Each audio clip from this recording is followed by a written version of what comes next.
You ever wonder if there's some kind of big secret to life? You know, a single powerful idea that the most successful people in history all knew? Something that could totally change your reality? Well, according to the source material we're digging into today, there is. And we're about to find out exactly what it is. All right, so what is this great secret? The book we're looking at says it's not just some feel-good self-help tip. Nope. It's a fundamental law of the entire universe, and it's been known for ages. And here's where it gets really interesting. The claim is that this wasn't just some forgotten piece of wisdom. It was supposedly hidden, on purpose. The source argues that the powerful people of the past kept this secret all to themselves to stay in control, leaving everyone else kind of stuck on a treadmill, powerless. And we're not just talking about kings and queens. The source claims this knowledge goes back millennia. We're talking about the ancient Babylonians, who became one of the wealthiest civilizations ever, all the way to geniuses like Leonardo da Vinci, Sir Isaac Newton, and even thinkers like Plato and Emerson. The idea is they all understood and used this one single law. So let's get to it. What is this big secret called? Well, according to our source, it's the law of attraction. And it's not just presented as some cool idea, but as the single most powerful, most fundamental law in the entire universe. Okay, but what does that actually mean? The definition they give is surprisingly simple. It's that whatever is coming into your life, you're attracting it. And the tool you're using to do that, it's the images you hold in your mind. In other words, your thoughts. Speaker Bob Proctor puts it like this: it doesn't matter if you're in New York or New Zealand, we're all working with the same exact power. It's described as a universal law, just like gravity. And that law is attraction. All right, let's break this down a bit. The core principle is like attracts like. The idea here is that your thoughts aren't just floating around in your head. They're a real magnetic energy. So when you think a thought, you start attracting more thoughts just like it. And this whole thing builds momentum. So what you end up attracting into your life is what you think about most. And here's the kicker. This law is always on. It's always working for everyone, whether you believe in it or not. To make this whole thing a little easier to grasp, our source uses this really powerful analogy. I want you to think of yourself as a human transmission tower, constantly broadcasting a signal out into the universe. Okay, so check this out. A TV tower broadcasts a frequency, right? And you tune into that frequency to see the pictures on your TV. If you don't like what's on, what do? You change the channel. Simple. Well, the source claims your mind works in the exact same way. Your thoughts create a frequency, and the pictures that show up, that's your life. So the big takeaway here is, if you want to change your life, you've got to change the channel. You have to change your thoughts. So here's the creative process they lay out in 4 steps. Step 1, you think a thought.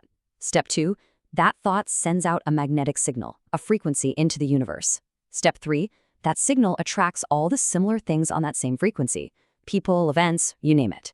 And step 4, all of that gets returned to you as your life experience. This right here is the absolute key. So let this really sink in.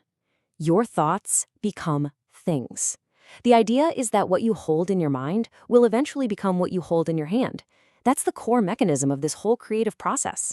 Okay, so if it's really that simple, how do we actually use this to get what we want? Well, first, we have to deal with a really common problem, something the source calls the don't want epidemic. And this is the question on everyone's mind, right? If all we have to do is think about what we want, why isn't everyone living in their dream house with their dream job? It's a totally fair question, and the source gives a very specific answer. According to entrepreneur John Assaraf, the problem isn't that the law is broken. It's that most people are just broadcasting the wrong signal. They're focusing all their brain power on what they don't want. So here's the big mistake people make. Apparently, the law of attraction doesn't really compute negatives, words like don't or not. It just locks onto the subject of your thought. So when you're thinking, I don't want to be late, you're actually focusing all your energy on being late. The law just hears the frequency of delays and sends more of that right back at you. Let's look at a story from the book to see this in action. There's this guy, Robert. His life was just full of misery, all centered on being harassed for being gay. He was constantly focused on what he didn't want, the attacks, the negativity. But then he made a conscious shift. He decided to focus only on what he did want. And what happened? The story goes that the harassers at his job either quit or just left him alone. People on the street stopped bugging him. His stand-up comedy started getting standing ovations. His entire reality changed. all because he changed his frequency. And all of this leads to the final and maybe the most empowering idea of all.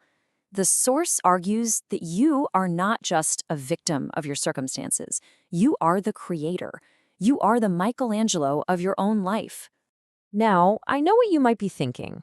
A common reaction here is a bit of fear, right? Like, oh no, what about all my negative thoughts? Am I attracting bad stuff without even realizing it? That is a totally valid concern, and the source actually talks about a couple of built-in safety nets. First off, just take a breath. The book claims there's scientific proof that a positive affirmative thought is hundreds of times more powerful than a negative one. So, based on this idea, a few stray negative thoughts aren't going to ruin your life. It supposedly takes persistent, sustained negative thinking to really bring something unwanted into your world. And the second safety net is something called a time delay. And thank goodness for this, because your thoughts don't become things instantly. This delay is actually your friend. It gives you a moment to notice where your thoughts are going, to reassess, and to consciously choose a new thought and start broadcasting a new, better frequency. So how do you actually start to master this? Well, the source suggests a pretty simple 3-step approach. 1, start choosing your thoughts carefully, consciously. 2, quiet your mind. Even just 3 to 10 minutes of meditation a day is said to make a huge difference. And 3, set a powerful intention for yourself. Literally say, I am the master of my thoughts. So the ultimate message here is this: your life is in your hands. It doesn't matter what's happened in the past or what your circumstances look like right now. The source argues that in this very moment, you can start to consciously choose your thoughts and completely change your life. And that really brings us to the final powerful question. If you are the Michelangelo of your own life, and the great masterpiece you are sculpting is you, what will you create?